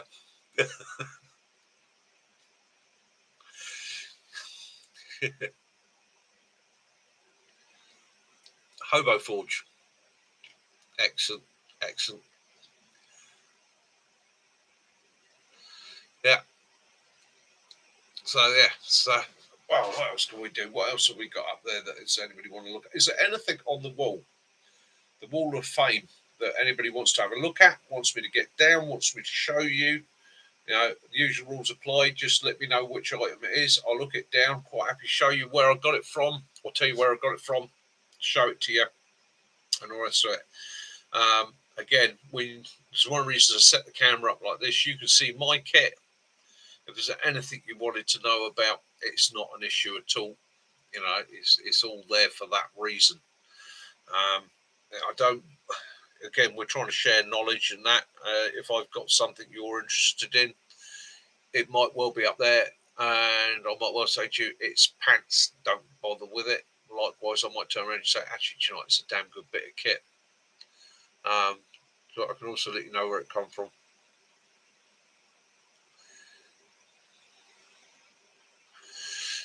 Right, Smurf. Murph the Smurf, he's off hiding somewhere. I had a route round for him earlier on. I found a little masking tape. I found a little message from Murph the Smurf saying basically he's gone off on his holidays, I believe. Back soon.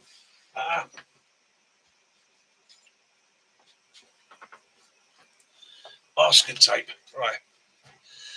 It doesn't really do it justice for the colour on here. That is actually a luminous green gaffer tape. It's a cloth gaffer tape used in they use it a lot in the filming industry. And I use that quite often if I'm going out to a new area or I'm going out somewhere where I think, I want to mark things. That I'll use to mark, because it will stick to absolutely anything and it will stay stuck to it. And just tiny little tab like that, stuck around a branch, stuck around something, it marks me a route, marks me conditions. It also means I can mark out areas. So if I'm surveying, like I'm doing a wildlife or a plant survey, I can take a 10-metre grid, mark that out, and then survey that and keep an eye on that. When I come back, say a week later, to see what's developing, changing, or different in that area, it's clearly marked for me, and it's obviously you take it away with you when you're finished doing your project or whatever you're doing. It also comes in handy for me for marking wasp nests in the woods. So if I've got an area where there's a wasp nest, quite often what I'll do is I'll put a stake near it and I'll just put a 2-inch strip on it. And the next time I'm walking through that particular spot, I look and I go, why did I take that? Yes, there's a wasp nest there. I'll just do a little detour around that. So 101 uses, worth having. Makes great repair tape as well. So it's called Pro Gaffer Tape. Yeah, comes in many different colours. It also works as a good tape because it's a cloth tape. It also makes good tape for repairing things. If you need to put a little patch on a tarp or a tent or a bivvy or whatever you're doing.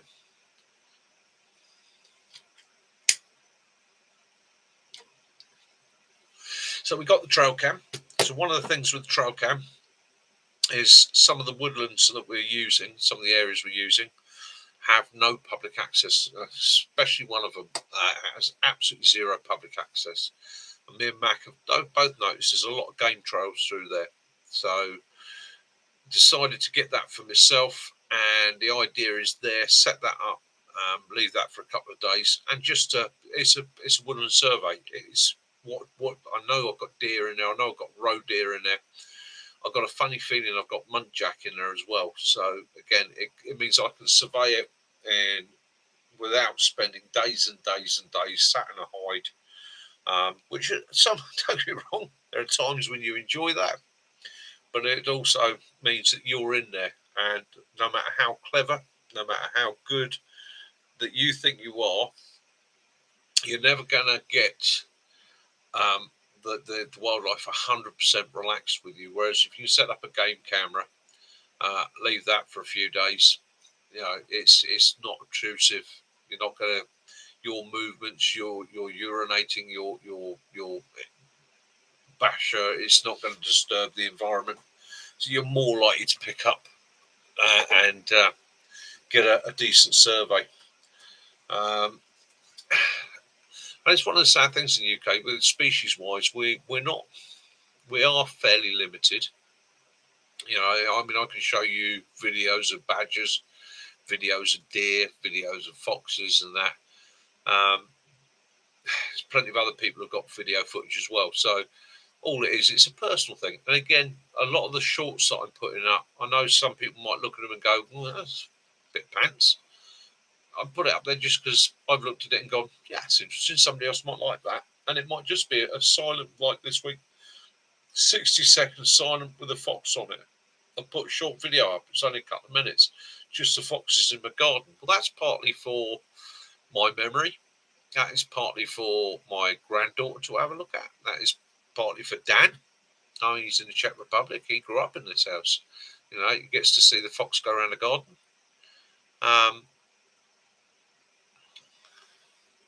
Dan, stay safe. Be good. Take care. No, I love you very, very much. And have a great day tomorrow. And me and Mac are planning on getting out to the Czech Republic and bringing in your mum. So we, the three of us, will be over. Probably not this year, probably be next year, but we will come over and have some adventures, and it will be awesome. And that will be stuff to be shared on the channel as well. I have been chatting to Dan about a couple of things, so there's adventures in the plan, shall we say? Yes, should be good fun. Should be good fun. So take care, Dan. Give my love to the dog. Give my love to the missus. Yeah, sleep well. Have a great week, and I'll catch you later. All right. Onward and onward. So, where are we now? 1:44, hour and 44 minutes. We'll round it off around 2 hours, I think, guys. I think that's enough for everybody. I've been waffling enough. Just trying to think, is there anything else I need to say? Anything else I need to say? No, I don't think there is. There's nothing I need to get off my chest. If there's any questions any of you guys have got, just hit me up. Or if you're watching this later in the week, you're watching it on catch up, or you're even new and you've just discovered this channel, guys, welcome. Please enjoy. Join us on a Sunday if you can, and I understand not everybody can, but you can hit me up with a comment anytime. Okay. The whole idea of my channel is for me and my friends here to share our passion and love of the countryside. We're not just into survival. We're not just into bushcraft. We're not just into prepping. We're into the whole outdoors experience. We have a wealth of knowledge within the Hampshire Hog Hunters. I think, roughing it out, we've got probably somewhere around or near 1,000 years worth of knowledge and experience of all environments, okay, all conditions, many skills. So come and be part of the community, okay. We're not up ourselves. We don't tell people right from wrong. We try and advise. And again, with this talk tonight, okay, not everybody's going to agree with me. Not everybody's going to see the same thought process I have. We all have different life experiences. I'm just sharing with you my ideas, okay? And likewise, I welcome anybody in the channel, anybody that joins this channel, anybody that's watching any of my videos. If you disagree, you think it's wrong, or you have an opposing or a differing video, put it out there. Share the information. I'm never going to get the hump about it. Just because you see something different to me, it's not a reason to be angry or upset. In actual fact, it's something to be celebrated. The difference in the world. It's how we learn. It's how we move on. Likewise, if I ever say something, show something, describe something that is wrong, let me know. Okay? If I'm wrong, I want to know I'm wrong so that I can change. I'm only wrong because I may have picked up wrong information along the way. Okay? So by combining knowledge, we get to the bottom of things. Okay? It's never going to lead to arguments or upset. It's just a difference of opinion. And at the end of the day, I have many friends that I've had disagreements with in the past. And those disagreements tend to go along the line of, well, I think you're wrong. Do you want a cup of tea? I don't see the point in getting arsy about it and shouting other people down and all the rest of it. There's no point to that. Okay? So you don't learn anything that way. Likewise, I might go away and review the information and come back to you and go, well, actually, I'll tell you what, there it is in black and white. No, you're wrong, mate. Please don't eat them. They might harm you. Okay? But that's how we share.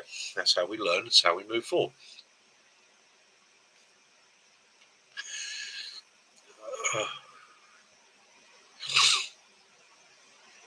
Good night, Lee. Take it easy, mate. And again, Sunday night social. It's what it's about. Social. I sit, have my cigar, I have my cider, and we'll have a nutter and a waffle.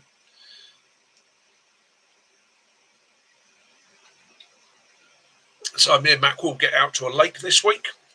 We're going to have a look round somewhere. Probably won't be so much of a camp week this week. It'll be like a travelling light week. What to carry with you on, say, a day's expedition, taking into account what you carry with you just in case things do go wrong. Okay. And we were discussing that, things like weight, packing, systems. And please bear in mind, usually my bag is a little bit bigger than necessary because I'm carrying the filming gear as well. So not only do I normally have to have the kit I want, like a brew kit, for any food, wet or emergency gear, I'm also lugging my tripod, my camera, batteries, everything else to go with it. So my pack tends to be a little bit bulkier than it need be. But other than that, that's what we'll do this week. And that will be the video that will be out on Friday. I'll also see about chucking out a couple of shorts this week as reviews for some of the new kit. So that's what we'll do. I'll also endeavour to get some, if you like it, I'll try and get some more fox footage. We'll stick that up for you guys. Other than that, have an absolutely awesome week wherever you are in the world. Okay, that's what we'll hit then, Mac. That's what we'll hit. It's nice and local. It shows some of the local training areas. Yeah.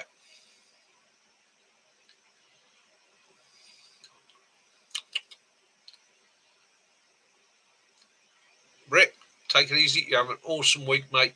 Look after yourself. Have your adventures. Have your fun. Keep yourself safe. And yeah, like I say, one foot in front of the other. And I will say, God, isn't that a bit better tonight now the temperature's come down a little bit? A little bit of moisture, a little bit of rain. Temperature's dropped a little bit. God, that's a little bit more comfortable.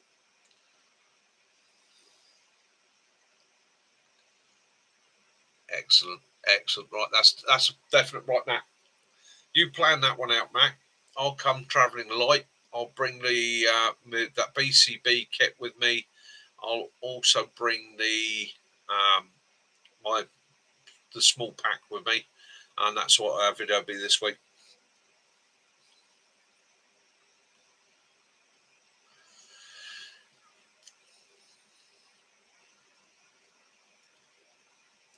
Lee, not a problem, mate. Right, it's not a problem.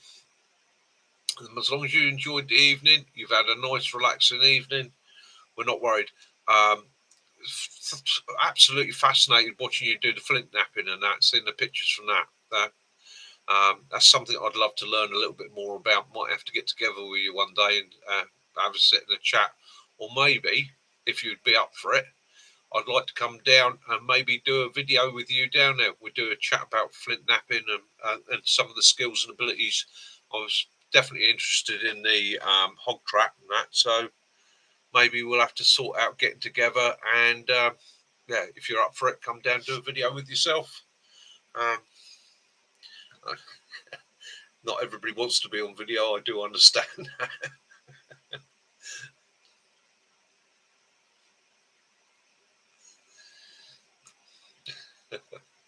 Yeah, and likewise, any of you guys out there got any ideas at any time, want to get together or something, hit me up and we'll see what we can set up. Yeah, it's another way of sharing information and knowledge. Me and Matt are quite happy to travel within reason, come and visit people, or even if you want to come up and have a look at us, you're more than welcome.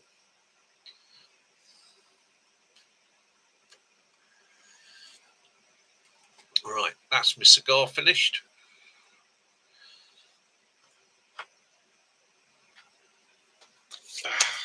I'm going to sit back for a minute. You guys say your good nights and have your chats. And then I'm going to go see my darling wife, have a nice cup of tea.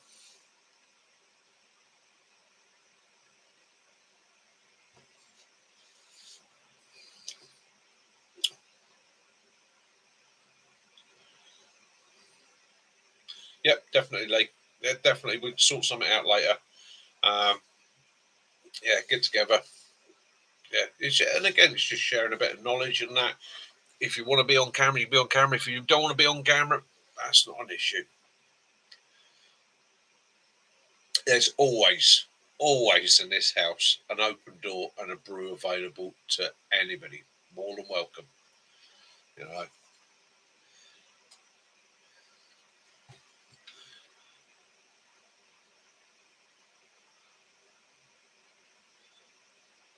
I just realised there's an emoji at the side of my screen. I'm going to click this emoji. I don't know what it's going to do. I have no idea what that's sent to where. Well, I hope. I'm still learning about the internet. Confuses the what's it out of me.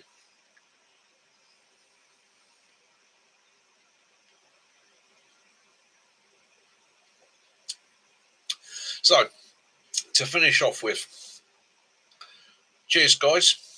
It's been a fantastic evening. It's been a brilliant week. The channel is doing well.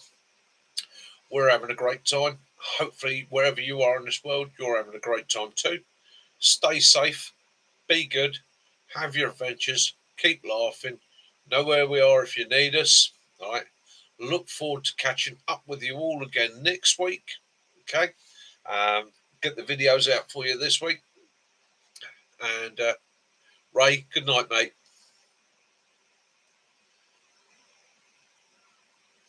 Excellent. Excellent. Guys, be good. Remember, as I always say, love those you do, forgive those you don't, and may peace and light be upon you all. My friends, have an absolutely awesome week, and I'll chat to you again next week. This is Mickey, Hampshire Outdoors and Survival. Please like, subscribe, share, ring that notification bell for future videos. This is Mickey. Mickey out.